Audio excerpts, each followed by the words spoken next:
नमस्कार दोस्तों, आपका स्वागत है फैंटेसी नॉवल ऑडियो बुक में।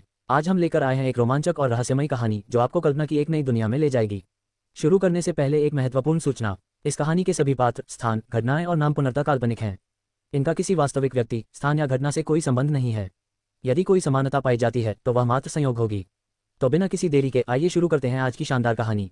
अपनी नई क्लास स्किल का अनुभव करने के बाद माइकल ने उसे निष्क्रिय कर दिया। हालांकि वह अभी भी एक जादूगर के लिए इसके महत्व पर सवाल उठा रहा था, लेकिन उसने पहले ही कुछ ऐसे उपयोग खोज लिए थे जो आश्चर्यजनक रूप से उपयोगी थे। सबसे पहले स्पिरिट आइज ने उसे वह क्षमता प्रदान की जो डिटेक्ट कौशल नहीं दे सकता था, सिस्टम की किसी सीमा को सक्रिय किए बिना व्यक्तियों की शक्ति का आकलन करने का एक तरीका। डिटेक्ट के विपरीत, जो उससे 20 स्तर से अधिक ऊंचे स्तर वालों के खिलाफ तेजी से अविश्वसनीय होता जा रहा था, स्पिरिट आइज संख्याओं या सिस्टम की सीमाओं पर निर्भर नहीं था। इसके बजाय इसने उसे दिखाया कि सार कैसे प्रवाहित होता है, किसी व्यक्ति की ऊर्जा या जीवन शक्ति का घनत्व, उथल पुथल और शुद्धता। केवल इसी से वह शक्ति, अनुशासन और खतरे का सामान्य अनुमान लगा सकता था। उग्र और उग्र धाराओं से घिरा व्यक्ति उन्मादी हो सकता है। जिन धाराओं में प्रवाह स्थिर या अनियमित था, वे संभवतः क्षतिग्रस्त, अस्थिर या कमजोर थीं। ये सहज ज्ञान था, लेकिन समय और अभ्यास के साथ माइकल को एहसास हुआ कि यह उसकी दूसरी प्रकृति बन सकती है, खतरे को भांपने की छठी इंद्री। फिर धारणा में सुधार हुआ। स्पिरिट आइज के सक्रिय होने पर वह माना से भरी वस्तुओं की पहचान कर सकता था, यहां तक कि उन वस्तुओं की भी जो नंगी आंखों से छिपी हुई थी। ऐसी दुनिया में जहां चीजें सबके सामने छिपी हो सकती हैं, ये क्षमता किसी खजाना खोजने वाले के सपने से कम नहीं थी। उसने धीरे धीरे सांस छोड़ी। एक दिन यह मेरा सबसे अच्छा खोजी उपकरण बन सकता है, उसने बुदबुदाते हुए कहा।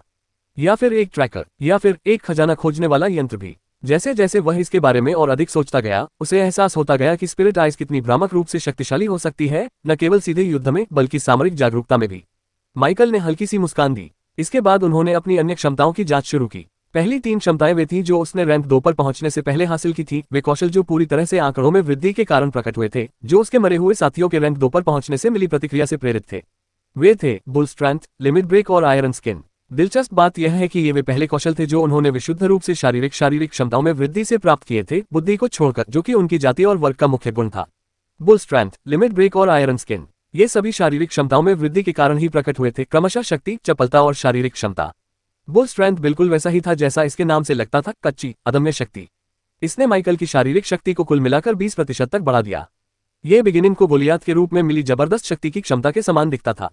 लिमिट ब्रेक क्षमता उसकी फुर्ती से उत्पन्न हुई थी। इसने उसे अस्थायी रूप से अपनी सामान्य गति सीमाओं को तोड़ने की अनुमति दी, जिससे उसे बुनियादी महारत हासिल होने पर अपनी सामान्य गति या प्रतिक्रिया से 20% अधिक विस्फोटक गति या प्रतिक्रिया का विस्फोट प्राप्त हुआ।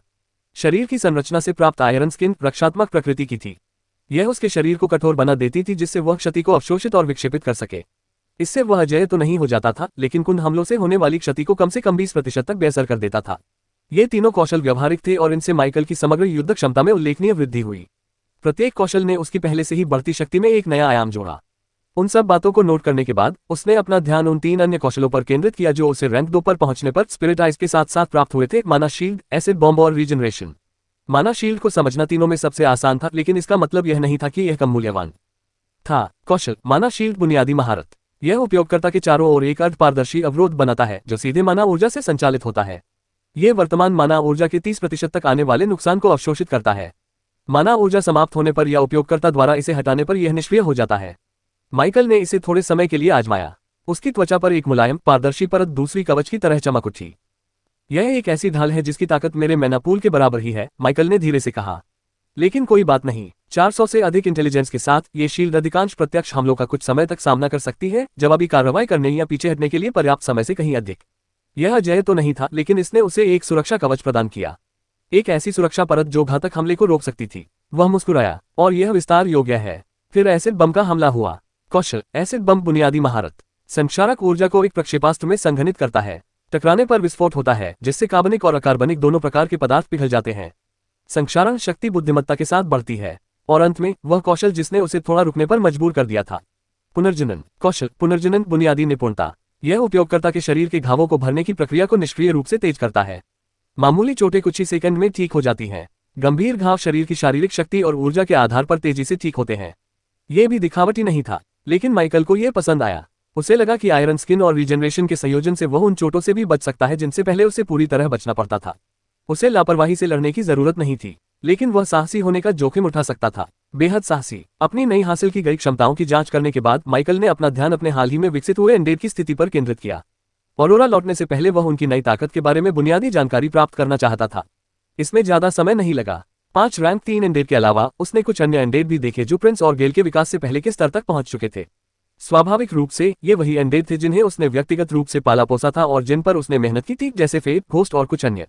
इन कुलीन मरे हुओं के साथ ही माइकल की सेना पहले से ही दुर्जय थी और इसमें शुरुआती लेवल 30 में मौजूद कई दर्जन रैंक 2 मरे हुओं को शामिल नहीं किया गया था। इसके बारे में कोई संदेह नहीं था, वह कुछ घंटे पहले की तुलना में काफी अधिक मजबूत था और दूसरे स्थान पर पहुंचना भी कुछ और मायने रखता था। यह उस लक्ष्य की पूर्ति का प्रतीक था जिसका पीछा वह लगभग 3 महीनों से कर रहा था। लक्ष्यों की बात करें तो अब जब माइकल आधिकारिक तौर पर रैंक 2 अवेकनर बन चुका था तो 2 चीजें थीं जिनके बारे में वह विशेष रूप से उत्सुक था। माइकल धीरे धीरे उठा और कमरे के बीचों बीच चला गया। उन्होंने आंखें मूंद ली। ऑरोरा में रहते हुए उन्होंने एक बार मास्टर रैंक के साधकों को हवा में उड़ते देखा था। वह क्षण उनकी स्मृति में हमेशा के लिए बस गया था। तब से वे सोचते रहे थे, क्या वह ऐसा भी कर पाएगा। अब रैंक 2 अवेकनर होने के नाते वह इस सिद्धांत का परीक्षण करने से खुद को रोक नहीं सका। पदोन्नति मिलने के बाद से ही उसे कुछ अलग सा महसूस होने लगा था, जैसे हवा में व्याप्त ऊर्जा ने उसे पहचान लिया हो, जैसे वह ऊर्जा उसकी त्वचा को छू रही हो, सिर्फ उसके चारों ओर नहीं बल्कि उसके साथ, लगभग एक सुरक्षा कवच की तरह जिसने उसके पूरे शरीर को जकड़ लिया हो। उन्हें अब तक इसकी जांच करने का समय नहीं मिला था, लेकिन यहाँ खड़े होकर, आखिरकार स्थिर होकर, वह इसे स्पष्ट रूप से महसूस कर सकता था। एक हल्की सी गूंज, एक खिंचाव, जैसे अदृश्य धागे उसके शरीर को वातावरण से जोड़ रहे हों। माइकल ने धीरे धीरे सांस छोड़ी, अपनी सांस को शांत किया। फिर सहज रूप से उसने उस जुड़ाव का सहारा लिया। कुछ भी नाटकीय नहीं हुआ, बस दबाव। उसके आसपास की हवा एक ही समय में भारी और हल्की दोनों होती हुई प्रतीत हो रही थी। उसने अपनी आंखें खोली, ध्यान केंद्रित किया और फिर एक साधारण मानसिक संकेत से उसने अपनी ऊर्जा को बाहर की ओर धकेल दिया। 1 सेकंड का अंश बीत गया और फिर उसके पैर जमीन से ऊपर उठ गए। ज्यादा दूर नहीं, बस कुछ इंच, लेकिन वे जमीन को नहीं छू रहे थे। माइकल की आंखें थोड़ी चौड़ी हो गईं। बिल्कुल नहीं, वह हवा में बिल्कुल स्थिर होकर तैर रहा था। वह अभी उड़ नहीं रहा था, सचमुच नहीं। वह आगे या ऊपर की ओर नहीं बढ़ रहा था, लेकिन वह हवा में लटका हुआ था। उसका शरीर अब पहले की तरह गुरुत्वाकर्षण से बंधा हुआ नहीं था। उसने फिर से ध्यान केंद्रित किया, धीरे से उस ऊर्जा को उसे और ऊपर उठाने के लिए प्रेरित किया। उसका शरीर आधा मीटर और ऊपर उठा, इससे पहले कि उसकी ऊर्जा पर हल्का दबाव पड़ने लगा। वैसे तो इसकी कीमत बहुत अधिक नहीं थी, लेकिन नियंत्रण बनाए रखने के लिए निरंतर एकाग्रता आवश्यक थी। फिर भी माइकल वहीं पर आराम से खड़ा था, उसकी बाहें बगल में लटकी हुई थीं और उसके होठों पर हल्की सी मुस्कान थी। तो यह वाकई संभव है, उसने बुदबुदाते हुए कहा। उसने हमेशा यही माना था कि उड़ना कोई भव्य तकनीक है जो हवा का उपयोग करने वालों या विशेष उपकरणों वाले जादूगरों के लिए आरक्षित है। लेकिन अब वह यहाँ था, मंडराना। वह धीरे से वापस जमीन पर बैठ गया, उसके जूते हल्की सी आवाज के साथ जमीन पर लगे। उसके चेहरे पर मुस्कान कुछ और सेकंड तक बनी रही, फिर धीरे धीरे एक विचारशील फ्रॉन में बदल गई। यही वह पहली चीज थी जिसके बारे में वह उत्सुक था, और यह सच था। अब दूसरी चीज। माइकल पालथी मारकर फर्श पर बैठ गया और उसने अपनी आंखें फिर से बंद कर ली। ऐसा कहा जाता था कि एक बार अवेकनर रैंक 2 पर पहुंच जाने के बाद उन्हें अपने अस्तित्व की सबसे बड़ी कमियों में से एक को दूर करने की क्षमता प्राप्त हो जाती थी, जिसे कई लोग खाली शरीर की समस्या कहते थे। अब तक ऑरोरा में किसी की चेतना को उसके शरीर में स्थानांतरित करने से उसका असली शरीर रक्षाहीन हो जाता था, अनुत्तरदायी, मनोमृत। उन्हें यह भी संदेह था कि शायद यही कारण था कि अवेकनर अकादमी में प्रवेश पाने के लिए रैंक 2 की आवश्यकता थी, क्योंकि तभी अंततः दोनों जिंदगियों की रक्षा करने का साधन प्राप्त होता था। और माइकल ने इसे महसूस किया था जिस क्षण वह आगे बढ़ा था। उसके मन में एक निरंतर कश्मकश बनी रहती थी। ये शत्रुतापूर्ण नहीं था, बस मौजूद था। उसके मन के किनारों पर एक हल्का निरंतर खिंचाव सा महसूस हो रहा था, मानो कोई दरवाजा थोड़ा खुला रह गया हो। उसने पहले इस पर ज्यादा ध्यान नहीं दिया था, लेकिन अब जब उसने ध्यान केंद्रित किया तो इसे अनदेखा करना असंभव था। यह क्या था? माइकल ने उस सूक्ष्म धागे को खींच लिया। एक पल बाद उसकी आंखें खुल गईं। माइकल एक कैप्सूल के अंदर था। पारदर्शी कांच के जरिए वह ऑरोरा में अपने कमरे का जाना पहचाना नजारा देख सकता था। यह हिस्सा आश्चर्यजनक नहीं था। जब भी वह अपने जन्मस्थान से लौटता तो यही परिणाम होता था, उसका मन एक शरीर छोड़कर दूसरे शरीर में प्रवेश कर जाता था। एक बदलाव, एक समय में एक चेतना का। लेकिन इस बार मामला अलग था। माइकल जम गया, उसकी सांसें थम गईं, क्योंकि परिचित अरोरा दृश्य के ऊपर पानी पर प्रतिबिंब की तरह एक दूसरा दृश्य भी छाया हुआ था। उसने इसे तुरंत पहचान लिया। उत्पत्ति का देश, थॉर्नवेल स्थित उनके मनों में उनका अध्ययन कक्ष। माइकल ने पलकें झपकाईं। दोनों दृष्टिकोण बरकरार रहे। उसका एक हिस्सा ऑरोरा में एक कैप्सूल के अंदर बंद पड़ा था, ऑरोरा का दूसरा हिस्सा स्थिर खड़ा है। यह वास्तविक समय में था, वह दोनों से मिल रहा था और वह दोनों भावनाओं को महसूस कर सकता था। ऑरोरा में उसका हाथ कैप्सूल के गद्देदार आंतरिक भाग पर टिका हुआ था। उसी समय उत्पत्ति की भूमि में उसके शरीर में थोड़ी सी हलचल हुई, जो उसकी जागरूकता के क्षण की प्रतिक्रिया थी। माइकल ने धीरे से सांस छोड़ी। इसलिए रैंक 2 मायने रखती है। अब किसी एक स्थान पर होने या न होने का सवाल ही नहीं रह गया था, वह दोनों में था। अब फ्यूचर विज्ञापन। इसके साथ ही अब यह केवल चेतना का स्थानांतरण नहीं रह गया है, वह 2 दुनियाओं में स्थिर था। इससे सब कुछ बदल जाता है। सामरिक लाभ ही चौंकाने वाले थे। वह ऑरोरा में स्वतंत्र रूप से काम करते हुए भी मूल देश में अपनी सेनाओं पर नजर रख सकता था। वह प्रशिक्षण दे सकता था, लड़ सकता था, शोध कर सकता था, बिना किसी चीज पर से नियंत्रण खोए। और इसका उल्टा भी सच था। माइकल कैप्सूल में पीछे की ओर झुक गया, उसके दिमाग में विचारों का तूफान चल रहा था, फिर भी उसकी नाड़ी स्थिर थी। तो यही रैंक 2 का असली फायदा था, सिर्फ सत्ता ही नहीं, उपस्थिति। उसने आंखें फिर से बंद कर ली, मानो दोनों दुनियाओं के बीच ध्यान भटका रहा हो, जैसे पलके झपकाता है। शुरुआत में उसे चक्कर आ रहा था, लेकिन धीरे धीरे उसका दिमाग इसके अनुकूल ढलने लगा। उनकी उच्च बुद्धिमत्ता ने इसमें महत्वपूर्ण भूमिका निभाई होगी। उसके होठों पर हल्की सी मुस्कान आ गई। माइकल कुछ देर तक वहीं बैठा रहा, आधा विचारों में डूबा हुआ, आधा अपने चारों ओर मौजूद कैप्सूल की शांत गूंज में मग्न। ये वही कक्ष था जिसकी उसने रैंक 2 में पदोन्नति की योजना बनाते समय विशेष रूप से मांग की थी। एक उच्च श्रेणी का पृथक्करण कैप्सूल। और यह कोई साधारण कैप्सूल नहीं था, बल्कि एक विशेष उच्च सुरक्षात्मक मॉडल था जिसे उन लोगों के लिए डिजाइन किया गया था जो सफलता के कगार पर थे। उन्होंने इसे सुपर एसोसिएशन की ब्राइटगेट सिटी शाखा के माध्यम से हासिल किया था, जहां वे और उनका परिवार वर्तमान में रहते हैं। यह आसान नहीं था, लेकिन इसके लिए किया गया प्रयास सार्थक रहा। उन्हें समझ आ गया था कि इस स्तर की तैयारी क्यों आवश्यक थी। अगर वह किसी सामान्य बिस्तर पर लेटा होता तो वह कमरे को तहस नहस कर देता, शायद आसपास किसी को मार भी डालता। कैप्सूल ने सब कुछ सोख लिया था, ध्वनि, ऊर्जा, भौतिक कंपन। यह इस साल की मेरी सबसे समझदारी भरी खरीदारी है, माइकल ने खुद ही हंसते हुए बुदबुदाया। उसने अपनी उंगलियों से आंतरिक आवरण पर हल्के से थपथपाया, जिससे हल्की सी गूंज सुनाई दी। इसके जवाब में माना इंसुलेशन क्षेत्र धीरे से स्पंदित हुआ, जिससे पुष्टि हुई कि कैप्सूल अभी भी सीलबंद और कार्यशील है। लेकिन बस थोड़ा सा ही। आधार के पास कांच पर मकड़ी के जाले की तरह दरारें पड़ी हुई थीं। अंदरूनी गद्दी कई जगहों से झुलस गई थी और किनारे पर लगे माना डिफ्यूजर में से एक पूरी तरह पिघल गया था। संभवतः जब उसका पद बढ़ा तो उस पर अधिक भार पड़ गया था। माइकल ने धीमी सी सीटी बजाई। यह विस्फोट न होना शायद सुपर एसोसिएशन के इंजीनियरों की कुशलता का प्रमाण था। यह सोचकर वह सिहर उठा। इस चीज पर उन्हें भारी भरकम रकम खर्च करनी पड़ी, ठीक कहें तो $5 मिलियन। अगर यह संपत्ति लीज पर होती तो इस समय उस पर भारी कर्ज का बोझ होता। पर अब यह उसका था, टूटा हुआ, हाँ, लेकिन उसका ही था। दुर्भाग्यवश, उसने आह भरते हुए कहा, मैं फिर से कंगाल हो गया हूँ। इस कैप्सूल, मरे हुए प्राणियों के विकास की सामग्री, उसके मरे हुए प्राणियों के लिए कुछ सामग्री और उसके द्वारा सेवन किए गए उच्च स्तरीय आत्मा तरल की अत्यधिक मात्रा के बीच उनकी आर्थिक स्थिति फिर से बर्बाद हो गई थी। उसने अपना सिर पीछे झुकाया और छत की ओर घूरने लगा। उसके चेहरे के भावों को समझना असंभव था। मुझे लगता है कि मुझे जाना होगा। अपनी कृतज्ञता को कुछ आयामी दरारों में व्यक्त करना होगा। उसने ये बात व्यंग्य से नहीं कही थी, अब तो ये लगभग एक रस्म बन चुकी थी। जब भी उसे तुरंत पैसों की जरूरत होती या राक्षसों के लिए जरूरी सामान की, वो ड्रग्स की तलाश में निकल पड़ता था। वह अपना प्यार कुछ बेहद बदकिस्मत राक्षसों के साथ बांटने जाता था। मैं उन्हें मारता हूँ, वे मुझे अपने शव सौंप देते हैं, फिर मैं शव बेच देता हूँ। उचित सौदा, उसने रूखेपन से कहा। उसने एक बार फिर कैप्सूल के अंदर चारों ओर नजर डाली। ये झुलस गया था, बस नामात्र का बचा था। माना सर्किट को शुरू से फिर से बनाना होगा, यह मानते हुए कि वे पूरी तरह से जल नहीं गए थे, जो कि बहुत शर्मनाक था, क्योंकि उस कैप्सूल में अन्य विशेषताएं भी थीं। उच्च स्तरीय अलगाव के अलावा इसमें एकीकृत वर्चुअल रियलिटी VR संगतता भी थी।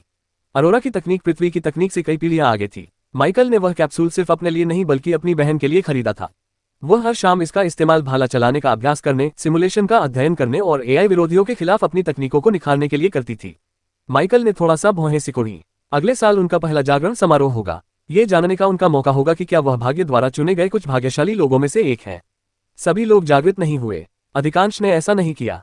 हालांकि माइकल ने अपनी उम्मीदें बहुत ज्यादा नहीं बढ़ाईं, फिर भी वह तैयार रहना चाहता था। उसे दोहरी श्रेणी को जागृत करने का अवसर देना ही उसका उद्देश्य था, और भले ही वह जागृत न हो पाए, उसे उम्मीद थी कि उसने पहले ही अपने जीवन का बीज प्रज्वलित कर लिया होगा और एक आधिकारिक नाइट बन गई होगी। वर्चुअल रियलिटी के फंक्शन उसके लिए एक वरदान साबित हुए थे। यह उसके लिए सुरक्षित रूप से प्रशिक्षण लेने और मांसपेशियों की याददाश्त विकसित करने का एक तरीका था, भले ही अंततः वह कभी जागृत न हो पाए। आखिरकार साधना अकादमी तो मौजूद थी ही। अब वो चला गया। माइकल ने अपने बालों में हाथ फेरा और सांस छोड़ी। खैर, मैं उसके लिए एक नया ले आऊंगा, उसने बुदबुदाते हुए कहा। आखिरकार उसने इतने राक्षसी अंगों को बेच दिया कि उससे वह कर्ज चुका दिया जो उस पर अभी तक था ही नहीं। उसके होठों पर हल्की सी मुस्कान आई। शक्तिशाली होना महंगा पड़ता है। अंततः माइकल कैप्सूल से बाहर निकल आया। वह क्षतिग्रस्त पॉट की ओर मुड़ा और बाहर से हुए नुकसान का जायजा लेते हुए उसकी आंखें सिकुड़ गईं। माइकल ने सिर हिलाते हुए हाथ उठाया और अपने निजी भंडारण स्थान की ओर हाथ बढ़ाया। उंगलियों के एक झटके से कैप्सूल के चारों ओर एक स्थानिक तरंग सी चमक उठी। एक सेकंड बाद पूरी संरचना, कांच, झुलसी हुई परत और सब कुछ उसके निजी भंडारण में गायब हो गई, भविष्य में मरम्मत के लिए सीलबंद कर दी गई, या शायद सिर्फ एक यादगार के रूप में। उस सुबह खिड़की के पर्दों से छनकर आती धूप के कारण छोटी रसोई में तले हुए अंडों और टोस्ट की हुई ब्रेड की खुशबू फैल गई। बर्तनों की खड़खड़ाहट और कभी कभार खिलने वाली हंसी से शांत घर में गर्माहट का माहौल बन जाता था, जो कि दुर्लभ था, ये देखते हुए कि हाल ही में उनका जीवन कैसा हो गया था। माइकल डाइनिंग टेबल पर कपड़े पहने बैठा था और मक्खन लगी रोटी का एक टुकड़ा बड़े ध्यान से चबा रहा था। उसकी उपस्थिति असामान्य थी, इसलिए नहीं कि वह वहां था, बल्कि इसलिए कि वह कहीं जाने की जल्दी में नहीं था। बस माइकल, शांत। वर्तमान में आंटी मिया ने कप के किनारे से उसे देखा, उनकी शंका स्पष्ट झलक रही थी। आज तुम कुछ ज्यादा ही आराम से हो। टेबल के उस पार बैठी लिली, उसकी छोटी चचेरी बहन, ने अपनी आधी खाई हुई फलों की कटोरी को कुरेदते हुए भौहें उठाईं। क्या तुमने आखिरकार छुट्टी पर जाने का फैसला कर लिया? माइकल धीरे से हंसा। शायद। सच तो यह है कि उसके पास करने के लिए कुछ नहीं था, ऐसा नहीं था। आज ब्राइट कॉलेज में व्यवहारिक प्रवेश परीक्षा शुरू हो रही थी। ये वही अस्थायी शैक्षणिक संस्थान है जिसमें माइकल ने कुछ सप्ताह पहले पंजीकरण कराया था। उनके परिवार को इस बात से हैरानी हुई कि माइकल ऐसा व्यवहार नहीं कर रहा था जैसे उसके पास उनके लिए समय ही न हो। यह उनके सामान्य शांत स्वभाव से अलग था। इस बार वह न केवल शारीरिक रूप से बल्कि मानसिक रूप से भी उपस्थित थे। अवचेतन रूप से ऑरोरा और उत्पत्ति की भूमि दोनों में कार्य करने की क्षमता प्राप्त करने से उसकी मानसिकता में कुछ बदलाव आया था। एक सूक्ष्म बदलाव, लेकिन महत्वपूर्ण बदलाव। वे कुछ मिनटों तक अपेक्षाकृत खामोशी से खाना खाते रहे। आंटी मिया ने दीवार पर लगी डिजिटल घड़ी पर एक नजर डाली, फिर आगे झुकी। उनके चेहरे पर थोड़ी नरमी आ गई। माइकल, तुम्हें सच में कितना भरोसा है? उसने सामान्य से धीमी आवाज में पूछा। मुझे पता है कि तुम अब शक्तिशाली हो, लेकिन ये परीक्षाएं, ये शक्ति की परीक्षा नहीं है, ये ज्ञान की परीक्षा है। मैं बस सोच रही हूँ कि अगर मैंने अपना ज्यादा समय व्यस्त रहने में बिताया है तो क्या होगा, जिससे मुझे बीजगणित याद ही न रहे। माइकल ने हल्की सी मुस्कान के साथ पूछा। आंटी मिया मुस्कुराई नहीं। हालांकि आंटी मिया न तो साधक थी और न ही जागृत करने वाली, फिर भी उन्होंने अतीत में कॉलेज की परीक्षाएं दी थी। किसी व्यक्ति की अलौकिक स्थिति चाहे जो भी हो, शिक्षा का यह हिस्सा अनिवार्य था। माइकल की आंखों में नरमी आ गई। मैं समझता हूँ चाची, लेकिन मुझे पूरा भरोसा है। हालांकि उच्च बुद्धिमत्ता ने माइकल को प्रतिभाशाली नहीं बनाया, लेकिन इसने उसे एक चीज दी, गति। वह तेजी से पढ़ सकता था, उससे भी तेजी से याद रख सकता था और तेजी से सीख सकता था। उसे एक पाठ्यपुस्तक और कुछ घंटे दे दीजिए और वह उसे शुरू से अंत तक याद कर लेगा। आंटी मिया अभी भी चिंतित लग रही थी, लेकिन उन्होंने धीरे से सिर हिलाया। इसके बजाय वह चुपचाप माइकल को देखने लगी और जितनी देर वह देखती रही, उतना ही उसे एहसास हुआ कि कुछ बदल गया है। न केवल उनकी उपस्थिति या व्यवहार में, बल्कि उनके स्वरूप में भी।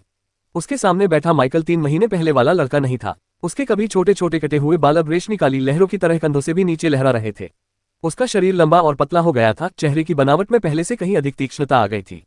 उसकी चाल में एक अलग ही नजाकत थी, सूक्ष्म, परिष्कृत, लेकिन इससे वह असहज महसूस कर रही थी। और फिर वो झुमके थे, दोनों कानों में छोटे छोटे चांदी के स्टड। आंटी मिया की भौहें थोड़ी सिकुड़ गईं। ऐसा नहीं था कि वह देखने में बुरा लग रहा था, बल्कि वह देखने में बेहद आकर्षक लग रहा था। हद से ज्यादा आकर्षक। अब उसका चेहरा बेहद आकर्षक लग रहा था, लगभग अलौकिक समरूपता वाला। ऐसा रूप जो सबका ध्यान खींचता था और लोगों को घूरने पर मजबूर कर देता था।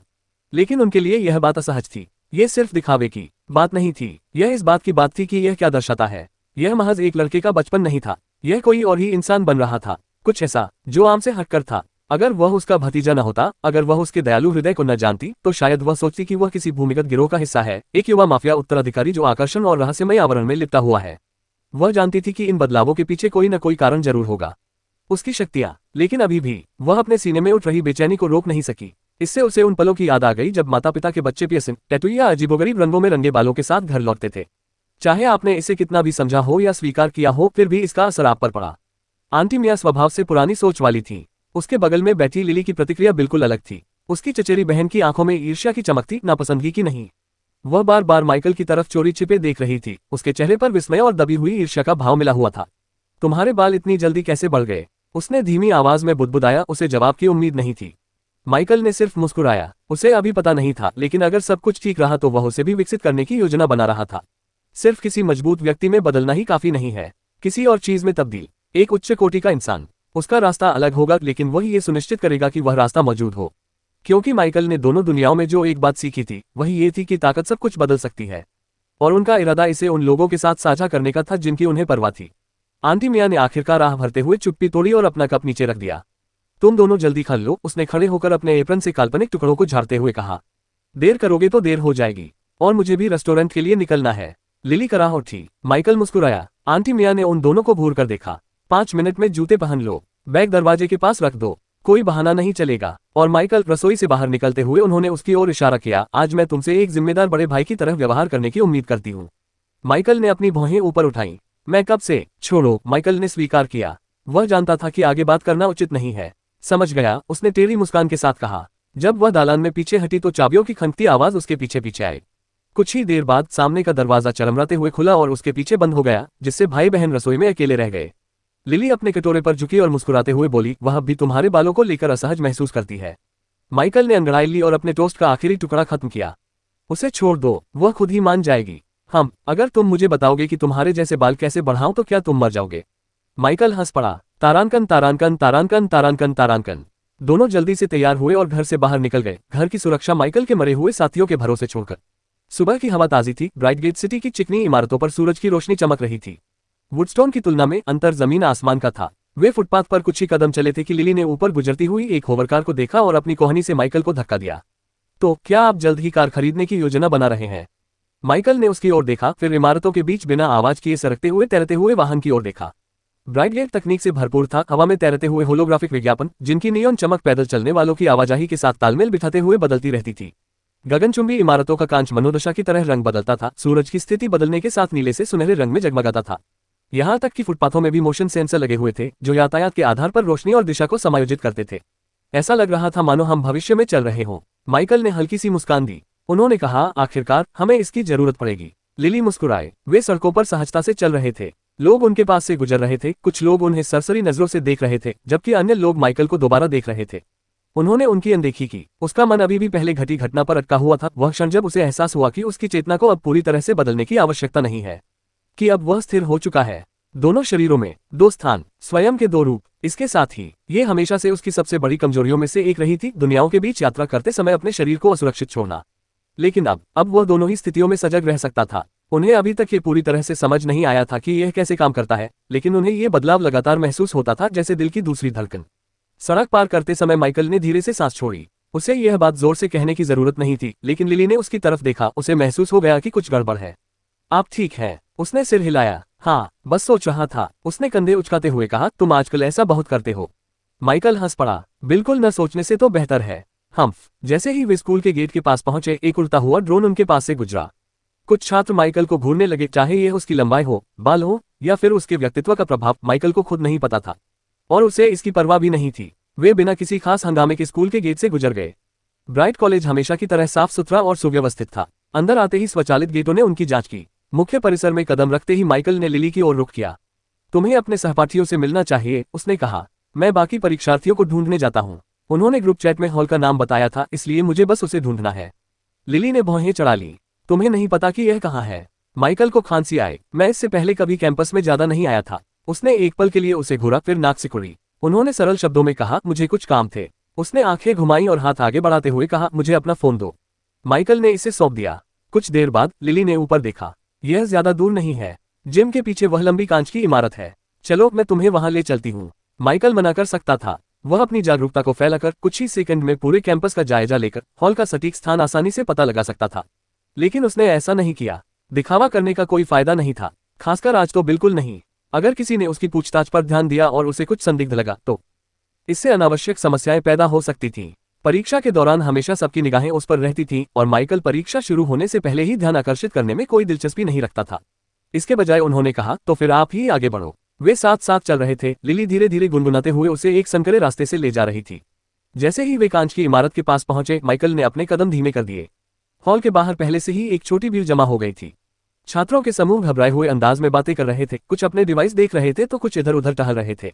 माहौल में तनाव और उम्मीद का मिला जुला भाव था। माइकल कुछ दूरी पर जाकर रुक गया। लगता है यहाँ काफी भीड़ हो रही है, उसने लिली की ओर मुड़ते हुए कहा। तुम्हें वापस जाना चाहिए, मैं आगे का इंतजाम खुद कर लूंगा। मदद के लिए धन्यवाद। लिली ने थोड़ी दूरी पर अपने कुछ सहपाठियों का समूह देखा और उसने जल्दी से हाथ हिलाकर अभिवादन किया। हाँ हाँ, अंदर जाओ, उसने आधे मुस्कुराते हुए और आधे चिढ़ते हुए कहा और दोनों हाथों से उसे दूर भगा दिया। माइकल ने धीरे से नाक सिकुड़ी और सिर हिलाया। बदमाश। लेकिन मुड़ते समय वह मुस्कुरा रहा था। उनका रिश्ता मजबूत बना रहा, भले ही कभी कभी उनमें दूरी आ जाती थी, शायद इसलिए क्योंकि वह कुछ शामें उसके लिए निकालता था। माइकल ने गहरी सांस ली और अपना ध्यान वापस हॉल की ओर केंद्रित किया। लिली ने माइकल को परीक्षा हॉल की ओर जाते हुए देखा। उसके लंबे काले बाल हवा में ऐसे लहरा रहे थे मानो किसी बड़े बजट की फिल्म का कोई किरदार हो। उसके होंठ फड़कने लगे। सच कहूं तो अगर वह उसे जानती न होती तो वह भी उसे ही देखती रहती। क्या वह तुम्हारा भाई था? सवाल लगभग तुरंत ही उसके पीछे से आया। लिली ने मुड़कर देखा तो पाया कि 3 सहपाठी उसे बड़ी बड़ी आंखों से देख रहे थे। उनकी वर्दी थोड़ी सी सिकुड़ी हुई थी और उनके कंधों पर बैग लटके हुए थे। वे उसकी कक्षा के नहीं थे, लेकिन निश्चित रूप से उसी साल के थे। चचेरी बहन, लिली ने सहज रूप से सुधार किया। सबसे लंबी लड़की ने धीमी सी सीटी बजाई। चचेरा भाई है ना? वाह, तुम तो बहुत भाग्यशाली हो। क्या वो सिंगल है? लिली ने पलकें झपकाई। वह लगभग 19 साल का है। उम्र तो बस एक संख्या है, दूसरी लड़कियों में से एक ने धीरे से कहा। स्पष्ट रूप से वह केवल आधा मजाक कर रही थी। जल्द ही और भी सहपाठी आसपास इकट्ठा होने लगे, जिनमें से कुछ ने लिली को साथ की कक्षाओं से पहचान लिया और दोस्तों के समूह में कानाफूसी करने लगे। क्या वह वही चचेरा भाई है जिसके साथ तुम रहते हो? मुझे लगा कि वह उम्र में बड़ा है। वह किसी मॉडल जैसा दिखता है। लिली ने बनावटी मुस्कान दी। सच कहूं तो लिली स्कूल में माइकल के बारे में ज्यादा बात नहीं करती थी। वह शेखी बघारने वाली नहीं थी, और अगर वह चाहती भी तो आधे समय उसे पता ही नहीं होता था कि वह क्या कर रहा है। उसने मिडिल स्कूल के बाद से सोशल मीडिया पर उसकी कोई तस्वीर भी पोस्ट नहीं की थी। उसके सहपाठियों को बस इतना पता था कि वह ब्राइटगेट के एक अच्छे इलाके में रहती है, उसकी माँ का एक फलता फूलता रेस्तरां है और उसका चचेरा भाई माइकल एक तरह का प्रभावशाली व्यक्ति है जो उनकी आर्थिक सहायता करता है। उन्होंने पहले भी पूछा था। वह हमेशा बात को टाल देती थी, कहती थी कि वह बहुत व्यस्त रहता है। यह पहली बार था जब वे उसे इतने करीब से देख रहे थे। वाह, माइकल ने अपनी उस सूक्ष्म उपस्थिति का इस्तेमाल करते हुए सबको मंत्रमुग्ध कर दिया। क्या आपको यकीन है कि वह किसी आइडल ग्रुप का सदस्य नहीं है? एक लड़की ने फुसफुसाते हुए पूछा, मानो वे किसी शाही परिवार के सदस्य के सामने हो। जैसे शायद वह भेस बदलकर काम कर रहा हो। लिली ने अपनी आंखें घुमाई। लिली जाने के लिए मुड़ी। उसे ध्यान आकर्षित करना पसंद नहीं था, नहीं उसे आधे मजाक वाले सवालों या संदेह भरी निगाहों की परवाह थी। माइकल उसका परिवार था, और हालांकि वह उसकी तारीफों के पुल नहीं बांधती थी, लेकिन वह उसकी पीठ पीछे बुराई भी नहीं करती थी। वह एक तरह से उसकी थी, उस अजीब अधिकारवाचक अर्थ में नहीं। बस वह उसके जीवन में एकमात्र ऐसा व्यक्ति था जिसने उसे यह एहसास दिलाया कि उसका भविष्य किसी और की लिखी हुई कहानी के अनुसार नहीं चलना चाहिए।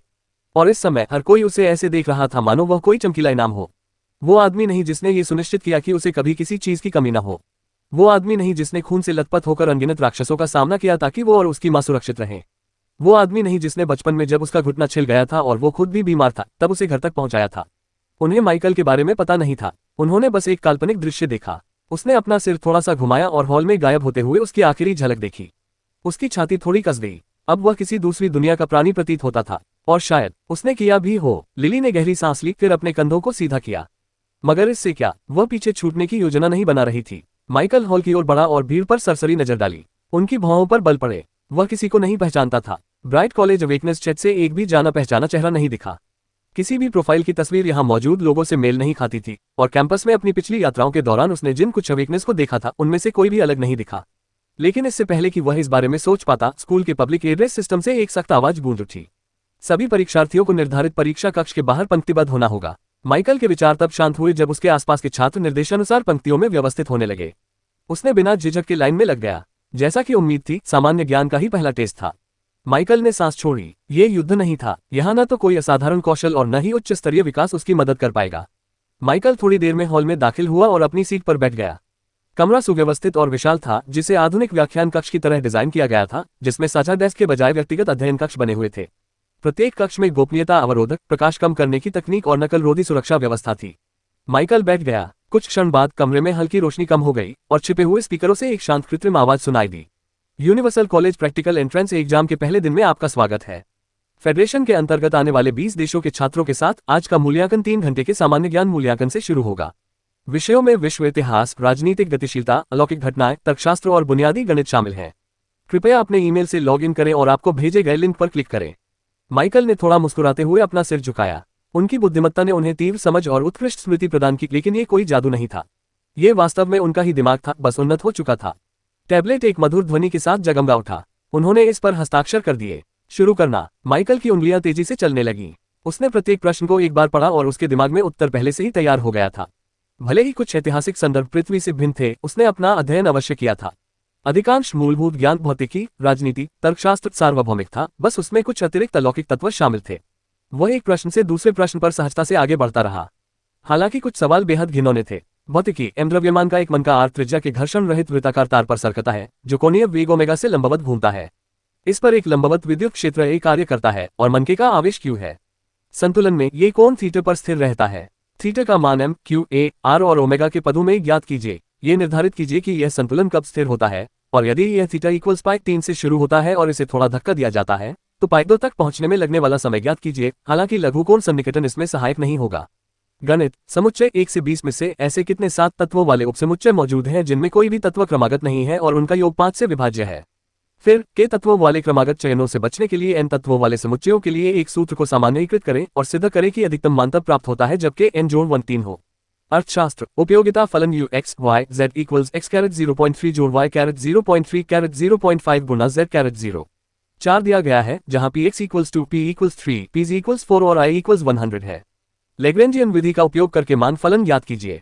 फिर x y z से संबंधित एक विशिष्ट असमानता के अंतर्गत घटते मिसेस को सिद्ध कीजिए।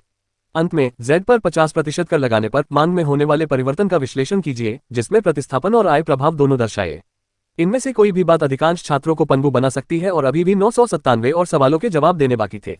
माइकल बिल्कुल भी विचलित नहीं हुआ। ये सवाल किसी भी तरह से आसान नहीं थे। इनमें से अधिकांश तो सवाल भी नहीं थे बल्कि बौद्धिक चुनौतियां थीं।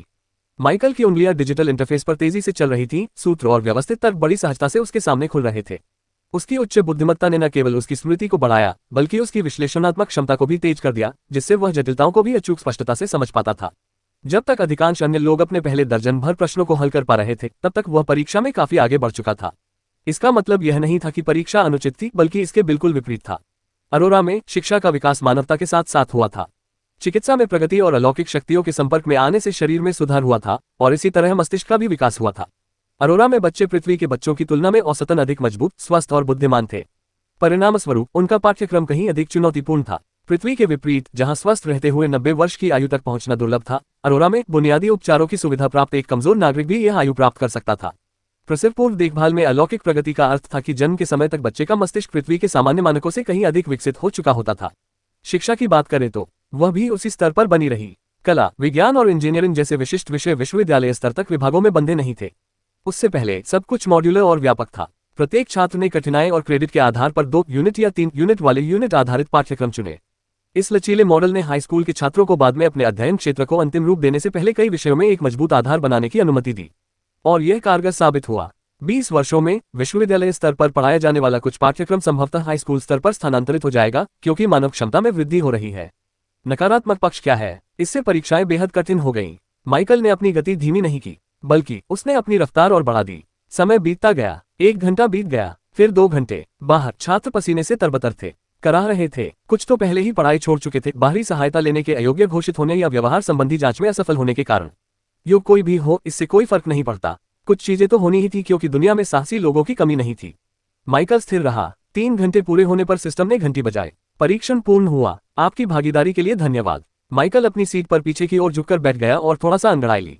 उसने कुछ देर के लिए अपनी आंखें बंद कर ली और प्रशिक्षक के जाने के संकेत का इंतजार करने लगा। तभी उसके मन में कई विचार कौंध गए। माइकल सिर्फ अपने अंगों को फैला नहीं रहा था, वह अपने दिमाग में उमड़ रही सूचनाओं के सैलाब को व्यवस्थित कर रहा था। जैसे ही ऊपर से आवाज आने लगी और एक एक करके सभी पंक्तियों के लोगों को बाहर निकाले जाने की पुष्टि हुई, माइकल सबसे पहले बाहर निकलने वालों में से एक था। वह खड़ा हुआ और चुपचाप बाहर निकल गया। बाहर कुछ छात्र स्तब्ध दिख रहे थे, अन्य छात्र घबराए हुए थे, अपने उत्तरों की तुलना कर रहे थे या फोरम देख रहे थे। एक लड़का रेलिंग से टेक लगाकर खड़ा था और बुदा रहा था, मुझे सिर्फ 620 सवाल पूछने का मौका मिला। उद्धरण चिन्ह पब फ्यूचर एड्स। एक और लड़की ने झल्लाकर कहा, तुम भाग्यशाली हो, मैं तो सिर्फ 450 तक ही पहुंच पाए। लॉजिक मैट्रिक्स के दौरान मैं बेहोश हो गई थी। माइकल वहां ज्यादा देर नहीं रुका। उन्हें पहले से ही पता था कि अधिकांश छात्र सभी 1000 प्रश्नों को पूरा नहीं कर पाएंगे। लेकिन बात यह नहीं थी, परीक्षा को पूरा करने के लिए बनाया ही नहीं गया था। अगर आप कर सकते हैं तो अच्छा है, अगर नहीं कर सकते तो बस अपना सर्वश्रेष्ठ प्रयास करें। इसे आपको मापने के लिए डिजाइन किया गया था। अंततः आपको विश्वविद्यालय में प्रवेश पाने के लिए केवल अच्छे अंक प्राप्त करने की आवश्यकता थी। विश्वविद्यालय में 3 अलग अलग पाठ्यक्रम हैं और उनमें से प्रत्येक पर किसी किसको का क्या प्रभाव पड़ता है, यह भी बताया गया है। लिबरल अकादमियां सीमित क्षमता वाले आम नागरिकों और अलौकिक शक्तियों वाले लोगों के लिए। न्यूनतम अंक 500 था। सुनने में कम लगता था, लेकिन प्रश्नों की कठिनाई के कारण यह आसान नहीं था। कल्टीवेशन अकादमियां मुख्य रूप से कल्टीवेटर्स के लिए और गौण रूप से उन अवेकनर्स के लिए जो एलिट अवेकनर्स अकादमियों में प्रवेश नहीं कर पाए थे। न्यूनतम अंक 350 था। अवेकनर्स अकादमियां सर्वोच्च स्तर, केवल अवेकनर्स के लिए। न्यूनतम अंक भी 350 था। ये महज नाम नहीं थे। आपकी नियुक्ति से यह तय होता था कि आने वाले वर्षों में आपको किन तकनीकों, संसाधनों और प्रतिष्ठा का सामना करना पड़ेगा। अच्छे अंक आपको विश्वविद्यालय में प्रवेश दिला सकते हैं। इससे आपको छात्रवृत्ति भी मिल सकती है, जिसका हर कोई सम्मान करता है। मुख्य आंगन में निकलते ही माइकल के कदमों की गति थोड़ी धीमी हो गई। सुपरनेचुरल एसोसिएशन के मंचों की बदौलत उन्होंने हाल ही में लोगों से बातचीत किए बिना भी यह सब सीख लिया था। परीक्षा समाप्त होते होते दोपहर के 2 बज चुके थे। सूरज धीरे धीरे पश्चिम की ओर ढलने लगा था, जिससे ब्राइट अकादमी पर सुनहरी रोशनी की लंबी लंबी तिरछी किरणें पड़ रही थीं। माइकल बाहर निकल गया, अपने पीछे सवालों और आत्मसंदेह से भरे छात्रों के शोर को नजरअंदाज करते हुए। अधिकारियों के अनुसार परीक्षा परिणाम उसी रात बाद में जारी किए जाएंगे, संभवतः इससे पहले भी, यदि सिस्टम की स्वचालित ग्रेडिंग समय से पहले पूरी हो जाती है। इससे भी महत्वपूर्ण बात यह है कि अलौकिक अकादमी, अवेकन या कल्टीवेशन में प्रवेश पाने के इच्छुक लोगों को दूसरे दौर की परीक्षा के लिए कल वापस आने का निर्देश दिया गया था। बेशक उन्हें आने के बारे में सोचने के लिए भी अच्छे अंक की जरूरत थी। माइकल को नहीं पता था कि दूसरे टेस्ट में क्या होगा। उसके मन में यह भी सवाल था कि क्या यही हिस्सा सार्वजनिक रूप से प्रसारित किया जाएगा। लेकिन फिलहाल माइकल के पास स्कूल में रहने का कोई कारण नहीं था।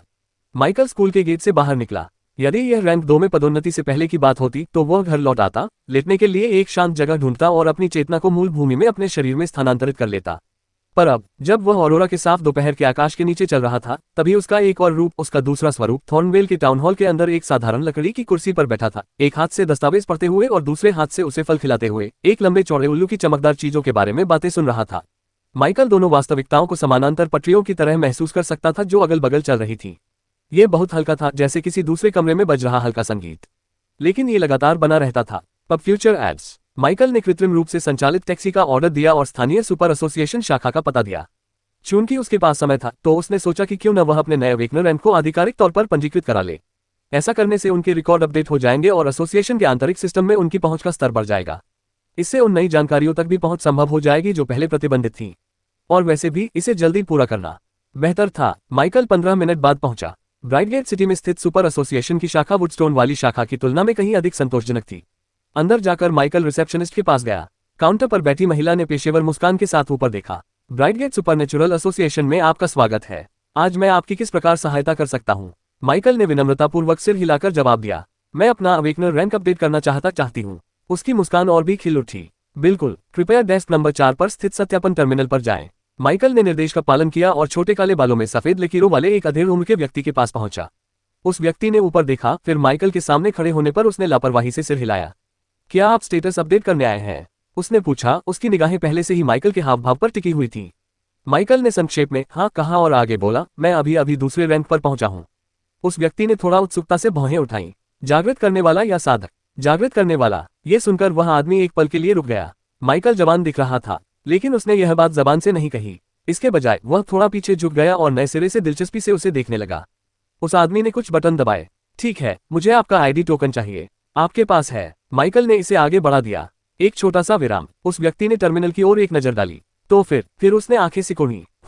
उसने झटपट जागने की तारीख देखी। उसमें साफ लिखा था 3 महीने पहले। उस व्यक्ति के चेहरे पर अविश्वास की एक झलक दिखाई दी, लेकिन फिर उसने उसे एक तटस्थ भाव से ढक लिया। उस आदमी ने धीमी सी सीटी बजाई और बुदबुदाया, वाह क्या रफ्तार है। हालांकि वह व्यक्ति सिर्फ एक क्लर्क था, पर अज्ञानी नहीं था। वह जानता था कि इतनी जल्दी 2 रैंक ऊपर चढ़ने के लिए क्या करना पड़ता है। जब तक कोई आपको सहारा न दे रहा हो, पूरा समर्थन न दे रहा हो, या आप में असाधारण दक्षता न हो, तब तक ये सामान्य बात नहीं थी। उसने माइकल को प्रशंसा और जिज्ञासा से भरी निगाहों से देखा। क्या तुम भी कॉलेज की परीक्षा दे रहे हो? माइकल ने फिर से सिर हिलाया। वह आदमी पीछे झुक गया और धीरे से सांस छोड़ी। धत्तेरे की, लगता है तुम अवेकनर अकादमी में दाखिला लेना चाहते हो, है ना? उस आदमी ने अपनी ठुड्डी खुजलाई। खैर, मुझे लगता है कि यह बात समझ में आती है। उसने शायद मानदंड को पूरा करने के लिए अपनी तरक्की में तेजी लाने पर ही सारा ध्यान केंद्रित कर दिया होगा। इससे उसकी युद्ध क्षमता कम हो गई होगी, लेकिन इस बारे में कुछ कहना मेरा काम नहीं है। उन्होंने हल्की सी मुस्कान दी और इस विषय पर आगे चर्चा नहीं की। फिर भी वह मन ही मन आश्चर्यचकित हुए बिना नहीं रह सका। 3 महीने। 3। उस व्यक्ति ने कुछ और बटन दबाए, जिससे माइकल का आईडी टोकन सिस्टम के साथ सिंक हो गया। ठीक है, आपकी रैंक अपडेट करने की रिक्वेस्ट सही है, उन्होंने कहा। आमतौर पर सिस्टम आंतरिक माना या शारीरिक स्कैन के जरिए सीधे कल्टीवेशन रैंक को वेरीफाई कर सकता है, लेकिन जब बात अवेकनर्स की आती है, उन्होंने बेबसी से कंधे उचका दिए, तो इसमें बहुत ज्यादा बदलाव होते हैं। माइकल ने अपना सिर झुकाया। अलग अलग कक्षाओं की वजह से। बिल्कुल सही, उस आदमी ने कहा। अलग अलग वर्ग, अलग अलग क्षमताएं, कुछ शक्ति मापन में हेराफेरी कर सकते हैं। शारीरिक या विशेष प्रकार के वर्ग लगभग न के बराबर माना ऊर्जा उत्सर्जित करते हैं, इसलिए जागृत व्यक्तियों के पद का आकलन करना कठिन है। उसने डेस्क के नीचे हाथ डाला और हथेली के आकार का एक चिकना उपकरण निकाला। यह एक काले डिब्बे जैसा दिखता था, जिसके ऊपर एक चमकती हुई चांदी की मुहर लगी थी। इसीलिए हमें कम से कम समान रैंक वाले किसी अन्य पंजीकृत अवेकनर से सत्यापन की आवश्यकता होती है। उन्हें आपको व्यक्तिगत रूप से जानने की आवश्यकता नहीं है, उन्हें केवल आपके स्तर की पुष्टि करनी है। माइकल ने थोड़ा सा भौहें चढ़ा ली। मैं किसी को साथ नहीं लाया। चिंता मत कीजिए, उस व्यक्ति ने कहा। हमारे पास अतिरिक्त परीक्षक मौजूद हैं, बस कुछ ही मिनट लगेंगे। उसने अपने बगल में लगे एक पैनल पर टैप किया। कुछ ही देर बाद लॉबी में एक घंटी की आवाज गूंज उठी। रैंक सत्यापन परीक्षक ने डेस्क 4 से अनुरोध किया है, कृपया जवाब दें। माइकल ने हाथ बांध लिए और चुपचाप इंतजार करने लगा। Pub future ads. लगभग 2 मिनट बाद बगल का दरवाजा खुला और गहरे नीले रंग की वर्दी पहने एक महिला अंदर आई। वह लंबी दुबली पतली थी और उसने बिना उंगलियों वाली चप्पल पहनी हुई थी। उसकी नजर माइकल पर पड़ी। क्या यही उम्मीदवार है? डेस्क क्लर्क ने सिर हिलाया। द्वितीय रैंक का जागृत करने वाला।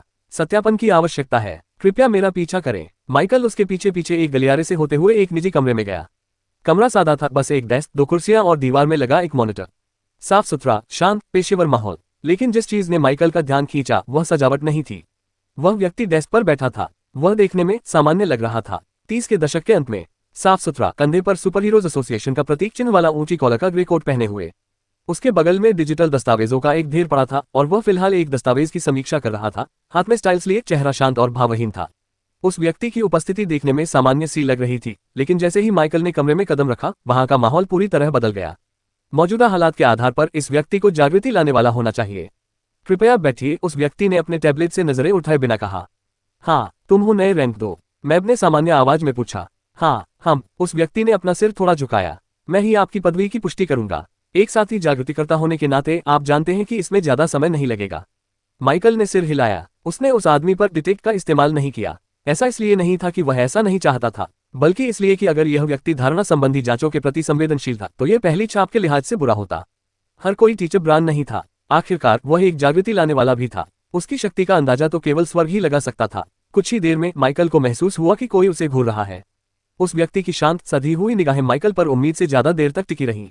पहले तो उनका चेहरा तटस्थ था, विनम्र, पेशेवर, लेकिन फिर कुछ बदल गया। उनकी भौहें हल्की सी सिकुड़ गईं। माइकल अपनी जगह से नहीं हिला और सन्नाटे को और गहरा होने दिया। फिर अंततः उस व्यक्ति ने बोलना शुरू किया। उसकी आवाज अब धीमी थी, अधिक विचारशील। क्या आप यहाँ नव पदोन्नत रैंक 2 के रूप में पंजीकरण कराने आए हैं या अपनी रैंक को अपडेट कराने आए हैं? माइकल तुरंत समझ गया कि क्या हो रहा है और वह मन ही मन हल्की सी मुस्कान देने से खुद को रोक नहीं पाया।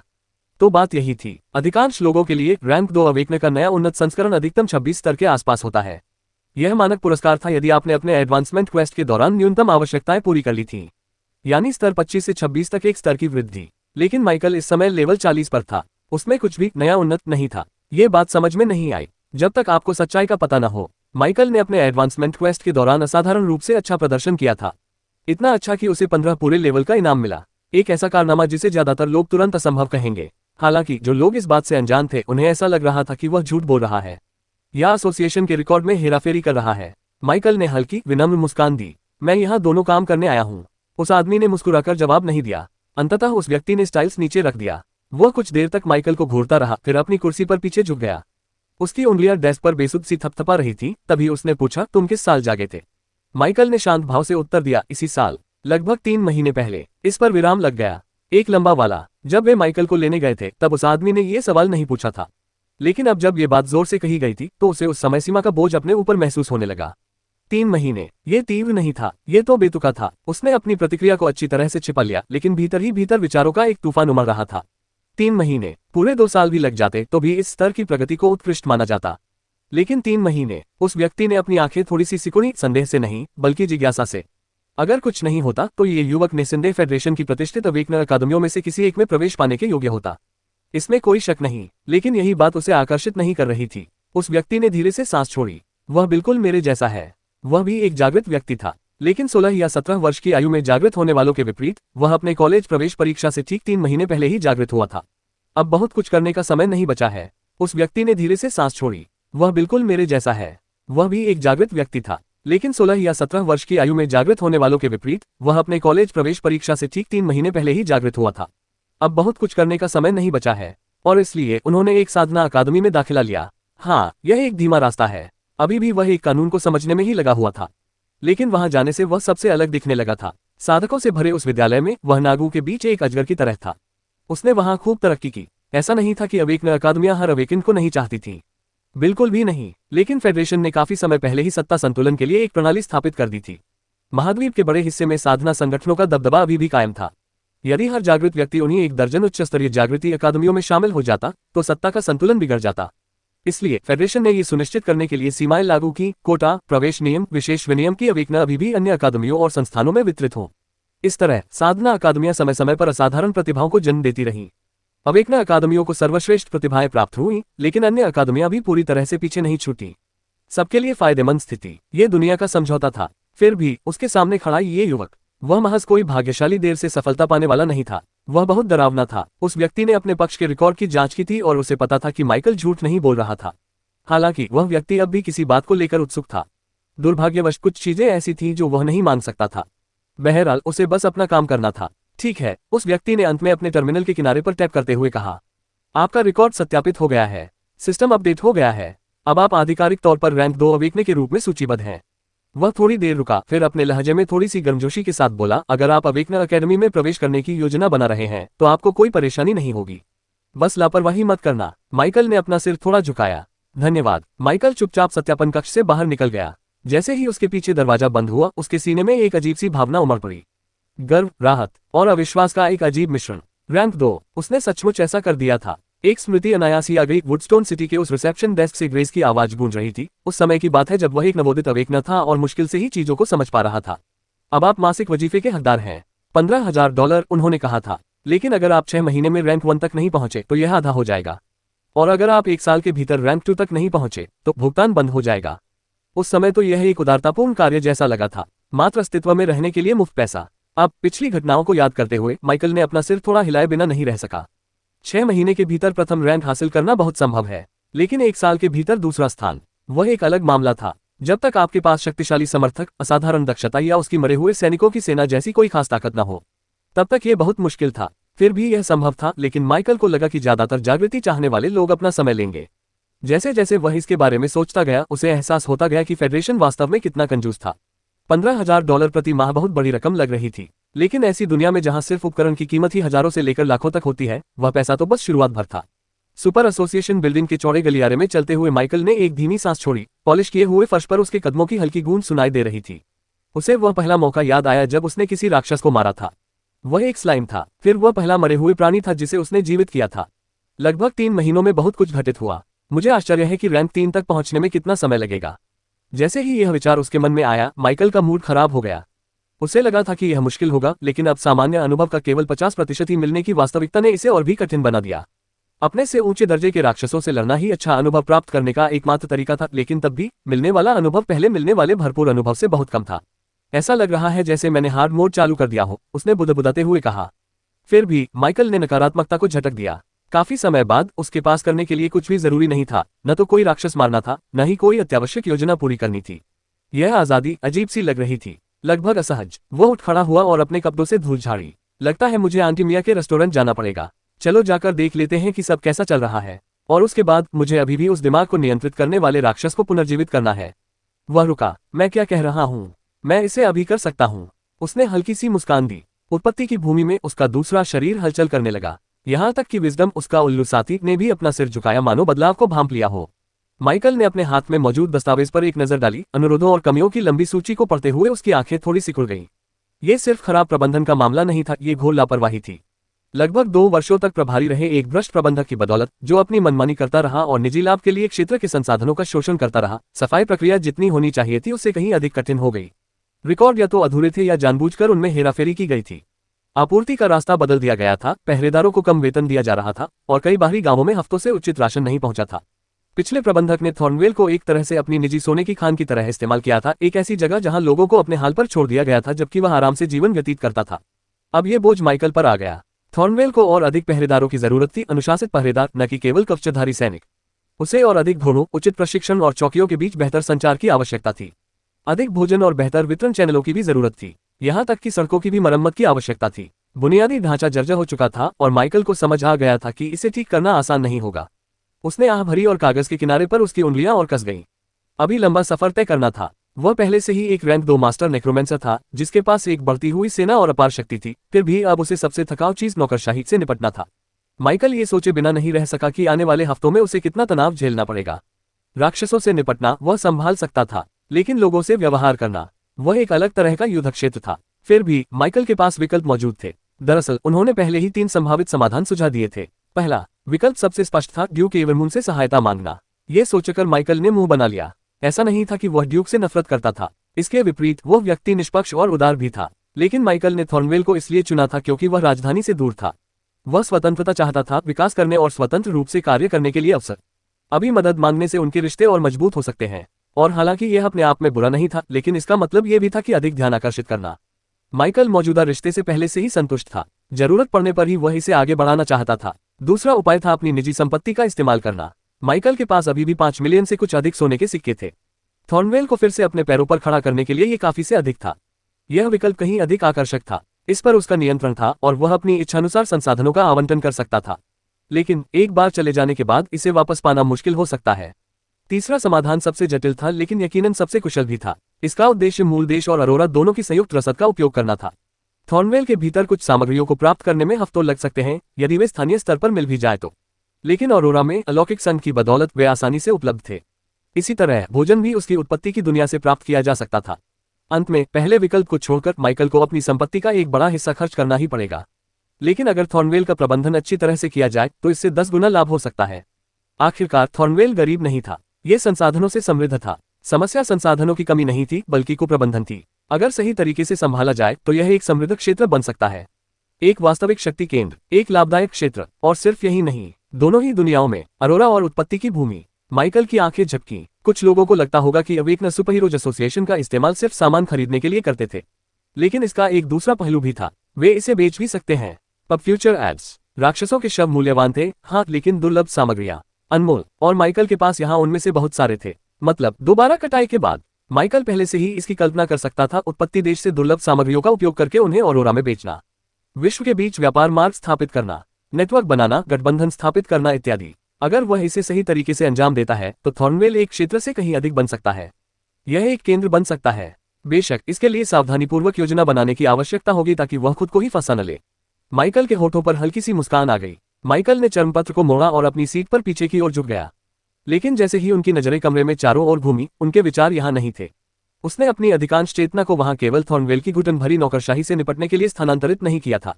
असली वजह अधूरा काम था, एक राक्षस, एक ऐसी बात जो अतीत में उसे परेशान करती रही थी। जागृति के बाद से केवल यही एक प्राणी था जिसने उसे पूरी तरह से असहाय महसूस कराया था। उन्हें वह भयावह क्षण अभी भी याद था। पुनर्जन्म के बाद वह एक बार मौत के सबसे करीब पहुंचा था। उन्हें वह घटना अभी भी स्पष्ट रूप से याद थी। उसके विचार उसके अपने नहीं थे, उसकी इच्छा के बावजूद उसके अंग नहीं हिलते थे। और सबसे बुरी बात यह थी कि जिस सिस्टम के बारे में वह तब सोचता था कि वह संवाद नहीं कर सकता और केवल आंकड़े दिखाता है, उसने वास्तव में उसे मृत्यु से बचने के लिए आत्महत्या करने की सलाह दी थी। अगर लकी और प्रिंस ने उस नवजागृत राक्षस पर हमला न किया होता तो शायद वह सचमुच मर गया होता। अगर वह राक्षस अपनी उत्पत्ति की दुनिया अरोरा में होता तो वह इतना परेशान नहीं होता। कम से कम वहां तो उसे पता था कि सचमुच मरना संभव है। लेकिन जिस मूल भूमि में उसने खुद को सुरक्षित समझा था, वहां उसे पता चला कि वह सुरक्षित नहीं था। इससे उन्हें यह एहसास हुआ कि मृत्यु कहीं भी आ सकती है, यहां तक कि विकास के लिए बनाई गई जगह पर भी। उसे लगभग सदमा लग गया था, लेकिन सौभाग्य से जिस राक्षस ने उसे सदमा पहुंचाया था वह मर चुका था। और विडंबना यह है कि उसी ने उसके वर्तमान विकास में महत्वपूर्ण योगदान दिया था। जैसे ही माइकल उठकर कहीं अकेले में समय बिताने के लिए जगह ढूंढने ही वाला था, दरवाजे पर दस्तक हुई। उसने आह भरी, अंदर आए। दरवाजा चरमराते हुए खुला और एस और लिया अंदर आ गए। वे दो लड़के जिन्होंने कभी राजधानी में उसे लूटने की कोशिश की थी, और फिर भी किसी तरह वे अब उनके निजी सहायक बन गए थे, एक कुलीन व्यक्ति के सहायक। माइकल ने धीरे से पलकें झपकाई। विडंबना उसे हमेशा ही मनोरंजक लगती थी। उन्होंने इसे स्वयं ही चुना था। बेशक उस असफल डकैती और उसके बाद घटी घटनाओं की श्रृंखला के बाद वे अलग अलग दुनियाओं में उसका पीछा करते रहे थे। माइकल के मन में उनके लिए काफी भावनाएं विकसित हो गई थी। अब वे यहाँ थे। बेशक ऐसा इसलिए बिल्कुल नहीं है कि उन्हें उनका काम करने का तरीका पसंद था और वे किसी नए व्यक्ति के साथ फिर से शुरुआत करने में बहुत आलसी महसूस कर रहे थे। हालांकि उनके आने के बाद से मुश्किल से 2 दिन ही बीते थे, लेकिन वे ऐसे दिख रहे थे जैसे उन्होंने नरक जैसी स्थिति का सामना किया हो।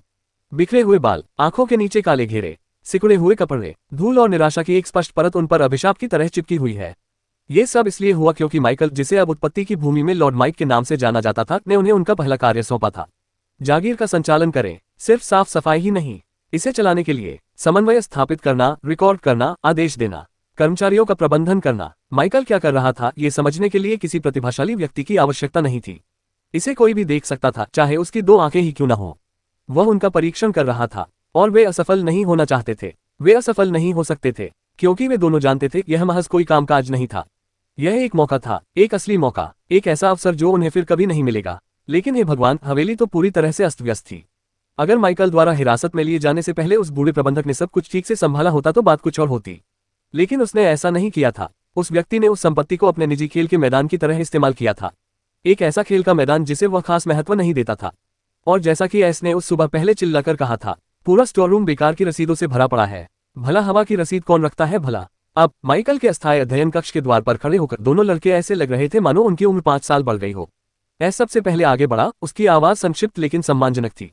माफ कीजिए लॉर्ड माइक, हम जानते हैं कि आप आराम कर रहे हैं, लेकिन हमें हस्ताक्षर चाहिए। 5 हस्ताक्षर एक साथ रसोइयों को बदलने के अनुरोध के लिए, क्योंकि जाहिर है उनमें से कोई भी खाना बनाना नहीं जानता। 1 हस्ताक्षर। थोड़ा रुकिए, माइकल ने हाथ उठाते हुए कहा। उसने अपने सामने की सीटों की ओर इशारा किया। बैठो, गहरी सांस लो, फिर दोबारा शुरू करो। लिया तुरंत एक मरते हुए व्यक्ति की तरह कुर्सी पर गिर पड़ी। एस भी उसके पीछे पीछे आया, थोड़ा संयमित लेकिन उतना ही आभारी। माइकल ने उन दोनों का अध्ययन किया। वे थके हुए थे लेकिन टूटे नहीं थे। यह एक अच्छा संकेत था। शायद वे इससे बच निकलेंगे। बताओ, माइकल ने शांत स्वर में कहा। इस समय सबसे अहम मुद्दा क्या है? लड़कों ने अपनी सारी बातें कह दी और माइकल ने उनसे बातचीत की। वे खड़े हुए अटपटे ढंग से झुके, आधे औपचारिक आधे सच्चे, और उनके जाने के बाद बिना कुछ कहे बाहर निकल गए। जैसे ही उनके पीछे दरवाजा बंद होने की आवाज आई, कमरे में फिर से सन्नाटा छा गया। माइकल ने गहरी सांस ली और आखिरकार खड़ा हो गया। वह उस कोने की ओर बढ़ा जहां विजडम बैठा था। उल्लू एक ऊंची शेल्फ के ऊपर से आलसे से पलके झपका रहा था। माफ करना, माइकल ने धीरे से कहा, तुम इस बार भी नहीं आ रहे हो। उसने अपने भंडारगृह में हाथ डाला और माना से परिपूर्ण फलों की एक छोटी प्लेट निकाली, जिसे उसने धीरे से विजडम के बैठने की जगह के पास मेज पर रख दिया। उल्लू ने उत्सुकता से अपना सिर झुकाया। माइकल ने उसके कान के पंखों के पीछे धीरे से खुजली की और फुसफुसाया, यहीं रहो और नजर रखो, मैं जल्द ही वापस आऊंगा। विजडम ने सहमति जताते हुए हल्की सी आवाज निकाली, लेकिन कोई बहस नहीं की। ऐसा नहीं था कि माइकल उस जानवर को विकसित नहीं करना चाहता था, जबकि उसके पास अब समय और पर्याप्त विकास अंक थे, बस वह अभी ध्यान आकर्षित नहीं करना चाहता था। अभी नहीं, पिछली घटना को हुए अभी कुछ ही घंटे बीते थे। इसके पीछे एक कारण था कि उसने अपने किसी भी रैंक 3 के मरे हुए सैनिकों को नहीं बुलाया था। वे बेहद ताकतवर थे, भयानक हद तक, लेकिन अगर किसी को भी उनकी मौजूदगी का जरा सा भी आभास हो जाता तो वह एक ऐसा निशान छोड़ सकता था जिसे आसानी से मिटाया नहीं जा सकता था। माइकल अभी इतना जोखिम उठाने को तैयार नहीं था, ठीक वैसे ही जैसे वह ज्ञान को विकसित करने के लिए तैयार नहीं था। बेशक इसका एक कारण ये भी था कि उसे एक वास्तविक अंतरिक्ष प्रकार के उत्प्रेरक की आवश्यकता थी। वह चाहता था कि विजडम सिर्फ एक साथी जानवर से बढ़कर कुछ और बने। वह इसे एक सच्चा अंतरिक्ष दानव बनाना चाहता था। किसने सोचा था कि तीसरे रैंक पर यह इतना मजबूत हो जाएगा? हालांकि उन्हें अभी भी नियमों के चमत्कारों का कोई अंदाजा नहीं था, लेकिन वे जानते थे कि अंतरिक्ष से संबंधित नियम सरल नहीं होना चाहिए, और ऐसा करने के लिए उसे सही सामग्री की आवश्यकता होगी। जल्दी करने की कोई जरूरत नहीं है। माइकल ने एक काला कोट पहन लिया। विजडम पर आखिरी नजर डालते हुए, जो पहले से ही स्पष्ट संतुष्टि के साथ एक माना फल को फाड़ रहा था, उसने दरवाजे के बजाय खिड़की की ओर कदम बढ़ाया। जैसे ही उसने खिड़की के शटर खोले, सुबह की ढलती धूप ने उसे एक सुंदर फ्रेम में कैद कर लिया। कमरे में एक हल्की हवा चली, जिससे उसकी मेज पर रखे ढीले कागज हिलने लगे। माइकल चुपचाप दूसरी मंजिल से नीचे कूद गया और नरम घास पर जा गिरा। दिन का समय था, लेकिन माइकल की रफ्तार इतनी तेज थी कि मानो उसका अस्तित्व ही न हो। आधे घंटे बाद माइकल एवलॉन फॉरेस्ट के भीतर एक सुनसान खुले मैदान में खड़ा था। उसने अपनी इंद्रियों से आसपास के क्षेत्र का पहले ही जायजा ले लिया था। 5000 मीटर के दायरे में केवल कमजोर राक्षस ही थे, कोई मजबूत हस्ताक्षर नहीं। इस बात से संतुष्ट होकर कि कोई उसे नहीं देख रहा है, उसने अपने स्टोर रूम में हाथ डाला और कुछ बाहर निकाला। मांस का एक टुकड़ा। यह मन को नियंत्रित करने वाले उस वर्जित राक्षस के अवशेष थे, वही राक्षस जिससे उसका सामना उन खंडहरों में हुआ था जहां वह पहली बार उत्पत्ति की भूमि में पहुंचने पर प्रकट हुआ था। माइकल ने कुछ पल के लिए उस मांस को घूर कर देखा। यादें अनचाहे ही उमड़ पड़ी। मृत्यु के करीब का अनुभव, वह राक्षस जिसने उसे लगभग आत्महत्या करने पर मजबूर कर दिया था, अब बस एक खोखला ढांचा। उसने मांस के टुकड़े को अपने हाथ में पलट कर देखा। शायद जब ये सब कुछ खत्म हो जाएगा तो वह उन खंडहरों को फिर से देखने के लिए समय निकालेगा, ये देखने के लिए कि क्या उससे कुछ छूट तो नहीं गया। पिछली बार उसने कोई चालाकी नहीं दिखाई थी। उसने लगभग पूरी संरचना को तोड़ दिया था ताकि वह ऐसी सामग्री निकाल सके जिसे वह ऑरोरा में बेचकर पैसे कमा सके। फिर भी शायद कुछ बचा हो। दोनों ही स्थिति में इसकी जांच करना सार्थक था। तारांकन नोट, ये घटना अध्याय 313 में घटी थी। मुझे अब एहसास हो रहा है कि समय अंतराल के दौरान मैंने आपको ये याद दिलाने के लिए पर्याप्त स्पष्टता या संकेत नहीं दिए कि यह घटना पहले ही हो चुकी है। आप में से कुछ लोग ये भी पूछते हैं कि कुछ चीजें कब और कैसे हुई। इनमें से कई घटनाएं माइकल के ऑरोरा में पर्दे के पीछे लौटने के दौरान हुई। मैं हमेशा उल्लेख करता हूं कि वह अक्सर वहां विश्राम करते थे, लेकिन चूंकि उनके समय का हमेशा विस्तार से वर्णन नहीं किया गया है, इसलिए कुछ क्षण छूटे हुए प्रतीत हो सकते हैं। मुझे उम्मीद है कि यह नोट भ्रम को दूर कर देगा और अध्याय के बीच में इसे डालने के लिए मैं क्षमा चाहता हूं। तारांकन, माइकल ने अपने हाथ में मौजूद मांस के टुकड़े पर डिटेक्ट का इस्तेमाल किया। मृत अंक का भ्रष्ट गोला। रैंक असाधारण। उसने पैनल को घूर कर देखा। उस समय पदोन्नति से पहले जब वह अभी भी रैंक 1 की कगार पर था, उसका मानना था कि वह इस शव के साथ बहुत बात तक कुछ भी नहीं कर पाएगा। आखिरकार अपनी मृत्यु से पहले वह राक्षस लेवल 43 का था, अपने वर्तमान स्वरूप से 3 स्तर ऊपर, और उस समय की तुलना में लगभग 20 स्तर ऊपर। पद की तो बात ही छोड़िए, यह एक असाधारण श्रेणी का शक्तिशाली राक्षस था। इसमें दूर से ही दिमाग पर नियंत्रण करने की एक विचित्र क्षमता थी, चाहे उसका लक्ष्य जीवित हो या मृत।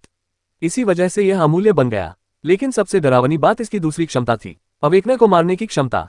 स्थायी रूप से। उत्पत्ति स्थल में भी माइकल को अभी भी वह संदेश याद था जो उसके सिस्टम ने उस समय दिखाया था, जिसमें उसे निरंतरता बनाए रखने के लिए स्वयं को समाप्त करने के लिए कहा गया था। पुनर्जन्म के बाद से उस अकेले संदेश ने उसे सबसे ज्यादा डरा दिया था।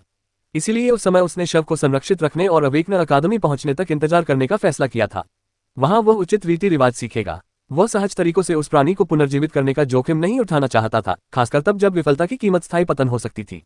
उसने सोचा था कि अगर उसकी किस्मत अच्छी रही तो उसकी तरक्की उसे लेवल 30 तक पहुंचा देगी, लेवल 40 नहीं। अब माइकल ने मांस को आंखों के स्तर तक उठाया और माना ऊर्जा हल्के से उसकी उंगलियों के चारों ओर लिप गई। अब वह राक्षस कमजोर था, फिर भी खतरनाक है, लेकिन उसकी वर्तमान क्षमता की तुलना में इसकी शक्तियां कुछ हद तक नगण्य कही जा सकती हैं। मुझे अब और इंतजार करने की जरूरत नहीं है, उसने बुदबुदाते हुए कहा। उसकी उंगलियों के आसपास हल्की सी ऊर्जा चमक रही थी। बेशक वह लापरवाह नहीं था। अगर वह एक बार असफल हो जाता तो वह दोबारा कोशिश करता। अगर वह 2 बार असफल हो जाता तो वह रुक जाता। इससे अधिक होने पर यह वास्तव में बेकार हो जाएगा। लेकिन यह उन कुछ राक्षसों में से एक था जिन्हें वह रखना ही चाहता था। एक ऐसे प्राणी की क्षमता जो कई किलोमीटर दूर से भी दिमागों पर हावी हो सकता है और उस जगह पर जागृत लोगों को मार सकता है जहां मृत्यु को अस्थायी माना जाता था। माइकल के चेहरे पर उम्मीद की चमक आ गई। वह जानता था कि दुनिया में ऐसे हथियारों की संख्या सीमित है जो उस तरह की क्षमता का मुकाबला कर सकते हैं, और वह उनमें से एक को अपना बनाने ही वाला था।